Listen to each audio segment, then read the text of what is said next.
ہمارے ہاں وہ طریقہ خانقاہی جب اختیار کیا گیا، جب قرآن کو پس منظر میں پھینک دیا گیا، قرآن مجید میں یہ الفاظ آئے ہیں، نبذ فریق من الذین اوتوا الکتاب کتاب اللہ وراء ظہورہم، جن لوگوں کو اللہ نے کتاب دی تھی ان میں سے ایک گروہ نے اللہ کی کتاب کو اپنی پیٹھوں کے پیچھے پھینک دیا ارادی طور پر۔ اس امت نے بھی قرآن کو پیچھے پھینکا ہے۔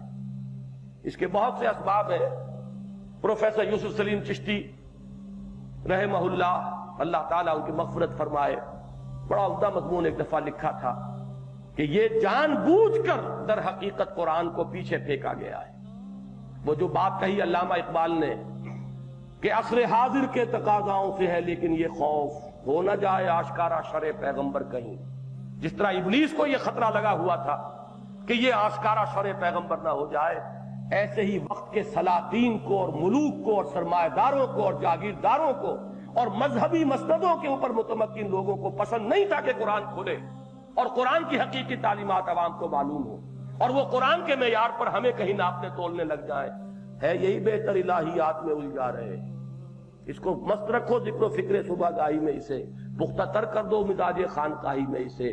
جانتا ہوں میں یہ امت حامل قرآن نہیں، اور یہ قرآن ہی کی طرف کہیں دوبارہ رجوع نہ کر لے، ہمارا تو سارا پول جو ہے کھل جائے گا۔ یہ تو بتائے گا کہ قرآن کا نظام کیا ہے، قرآن کیا چاہتا ہے۔ ادھر حقیقت جان بوجھ کر قرآن مجید کو بند کیا گیا۔ اسے بناؤ کتاب مقدس، بس پڑھو ثواب حاصل کر لو، باقی فتویٰ پوچھنا ہے ہم سے پوچھو، ہم کائے کے لیے، تم کیوں قرآن پڑھتے ہو؟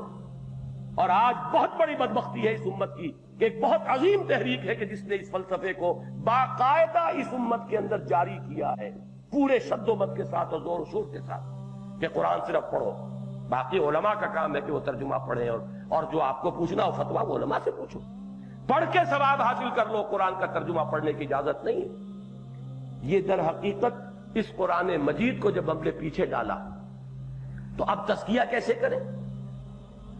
لہذا تزکیے کے لیے ہمیں مستعار لینے پڑے کچھ طریقے دوسروں سے، وہ نیو پلیٹونزم ہو یا ہندو یوگیوں سے لیے گئے طریقے ہو، وہ تپسیائیں اور ریاضتیں جو صحابہ کرام میں کہیں نظر نہیں آتی، محمد رسول اللہ کا طریقہ تزکیہ وہ نہیں تھا۔ یہ سب کچھ ایجاد کیوں کرنا پڑا؟ اس لیے کہ اصل شے کو ہٹایا تو کوئی نہ کوئی نقل شے تو لانی پڑے گی۔ جہاں ویکیوم ہوگا آندھی چلے گی، کہیں نہ کہیں باہر سے جو ہے طوفان آئے گا۔ یہ سارا کا سارا نظام اس لیے آیا ہے کہ ہم نے تزکیے کو قرآن سے علیحدہ کر دیا۔ اللہ تعالیٰ جزا دے علامہ اقبال کو اس دور میں جس شد و مد کے ساتھ انہوں نے اس کو ظاہر کیا ہے۔ صوفی پشمینہ پوش حال مست، از شراب نغمہ قوال مست، آتشد شیر عراقی در دلش، در نمی سازد بقرآن محفلش۔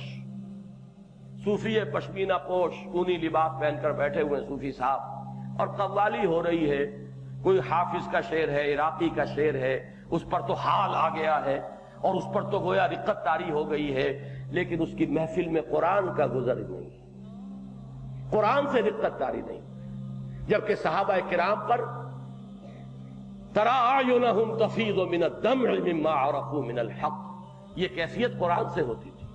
وَإِذَا سَمِعُوا مَا أُنزِلَ إِلَى الرَّسُولِ تَرَى أَعْيُنَهُمْ تَفِيضُ مِنَ الدَّمْعِ مِمَّا عَرَفُوا مِنَ الْحَقِّ، جب انہوں نے سنا وہ کلام جو قرآن جو رسول پر نازل ہوا تھا، ان کی آنکھیں بہہ نکلی ندیوں کی صورت میں، یعنی آنسوؤں کی ندیاں بہہ نکلی ان کی آنکھوں سے۔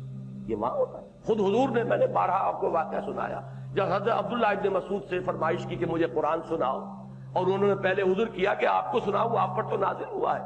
جب آپ نے پھر فرمایا تو سورہ نساء کی تلاوت شروع کی، اور تھوڑی دیر کے بعد حضور نے فرمایا حسبک حسبک، بس کرو بس کرو۔ اب جو آنکھ اٹھا کے دیکھا تو حضور کی آنکھوں سے آنسو روا ہے۔ قرآن کا جو وہ تزکیے کا جو اس کی تاثیر تھی، اس کو تو ہم نے کیا ٹھپ۔ اب ظاہر بات ہے اس کے لیے کہیں نہ کہیں سے سبسٹیچیوٹ تو لانا پڑے گا۔ اس تزکیہ محمدی میں اہم ترین شے قرآن ہے۔ خود قرآن کی اپنی نصوص، اپنی نص قطعی، یا ایھا الناس قد جاءتکم موعظۃ من ربکم وشفاء لما فی الصدور۔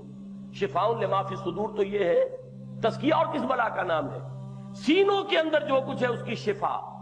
سینوں میں آپ کے غلط ارادے، غلط امنگیں، غلط عزائم، غلط مقاصد، غلط تمنائیں، غلط آرزویں ہیں نا جنہوں نے یہاں پر ڈیرے لگائے ہوئے ہیں، ان غلط امنگوں، غلط آرزوؤں، غلط تمناؤں کو کاٹ کر اور صحیح آرزو، صحیح امنگ، صحیح محبت اللہ کے ساتھ اگر پیدا کر دی جائے تو یہی تو تزکیہ ہے۔